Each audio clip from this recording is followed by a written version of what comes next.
All right, welcome back everyone for another deep dive. Today we're going to dig into something that might sound kind of basic at first. Yeah. But it's actually super powerful when it comes to Excel and Power Query. Absolutely. And that is the Logical.From. Logical.From. This little function. Look, a good one. It is. It's tiny but mighty. It is. It lets you take all sorts of data, and I mean different types of data, right, and boil it down to just true or false. Yep. And I know, that sounds maybe kind of boring. Like, who cares if something's true or false? Sure. But trust me, this is the foundation for some really cool analysis. Oh, yeah. Once you get this, you can do all sorts of things. Exactly. And I've got some awesome resources here that we're going to go through. Awesome. But before we get into the nitty-gritty, I think it would be helpful to have, like, a big picture view first. Yeah, definitely. Like, what's the point of this whole true and false thing anyway? Exactly. Yeah. So imagine you're trying to sort a giant pile of stuff. Okay, got a pile. And you've got these two boxes, right? One says true, the other says false. All right, classic sorting. Now, Logical.From. This is where it gets interesting.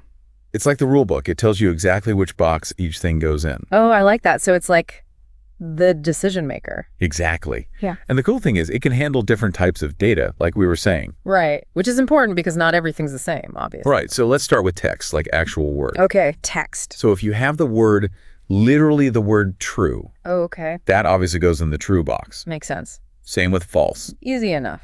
But here's the catch, and this tripped me up when I was first learning Power Query. Oh, yeah. It can be a bit tricky. Anything else, any other word. Even if it kind of means true. Even if it's like, yep, or correct, or whatever. Oh, wow. All those go straight to false. So it's very strict with text. Super strict. It's like, only these two words get to be true. Everyone else, false. I had to follow the rule. Exactly. And the good news is, it doesn't care about capitalization. Oh, that's good to know. So true. Yeah. They all end up in the true box. Nice. Keeps it simple. All right, so that's text. Okay, what about numbers? Numbers are even easier. 0, always false. 0, false. Easy. Any other number, positive, negative, decimal, anything. All true. All true. It's like if you have 0 cookies, sad time. the statement, I have cookies, is false. Haha, makes sense. I get it. 0, false. Anything else, true. You got it.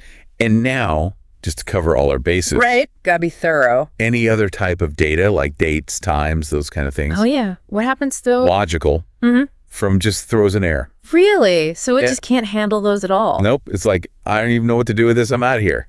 Fair enough. It knows its limits. Exactly. So it's really specific, and that's actually a good thing. I can see that. It's very clear about what it does. And once you understand these rules, it makes writing formulas so much easier.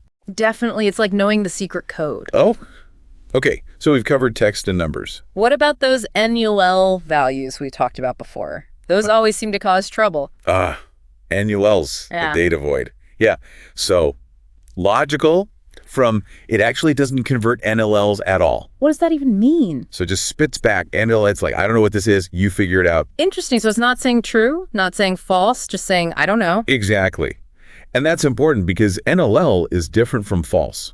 Right. It's not like saying 0 cookies. It's more like, we don't know if you have cookies or not. Maybe you do, maybe you don't. Exactly. Maybe there's a whole jar. Maybe there's crumbs. Maybe there's nothing. So we got to handle that NUL differently. Exactly.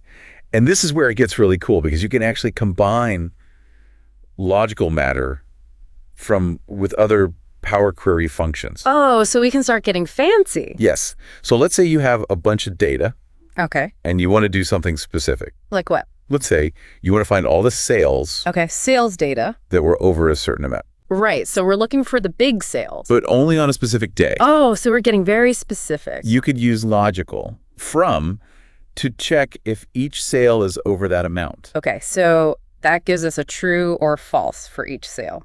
Then you could use another function. Like what kind of function? Well, there's one called date in previous days. Okay. And what does that do? It checks if a date is within a certain number of days.